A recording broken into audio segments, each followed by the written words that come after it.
عليكم أعزائي الكرام من أمام مبنى الراوت هاوس. أقدم لكم بعض اللحظات السعيدة اللي النسويين بيحتفلوا بيها بسبب تساقط الثلج على مدينة فيينا.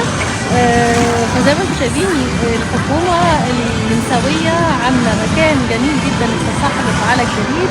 هنا الناس الحمد لله ما بيهمهاش برد، درجة الحرارة تحت الصفر. ناس حابة الحياة ومتفائلين الحمد لله. زي ما انتم شايفين سعادة على وجود الناس هنا، بيحبوا الجو ده جدا، بيحبوا البرد والجو الساقعة، وهم يعني بيعشقوا الجو دوت. ده مبنى المحافظة.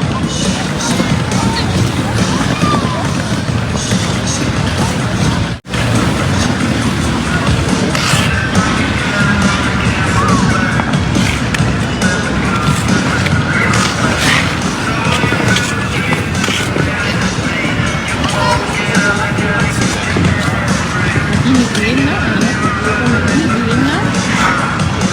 الحكومة النمساوية عاملة خدمة لشعبها إنهم يستمتعوا بالتزحلق على الجليد.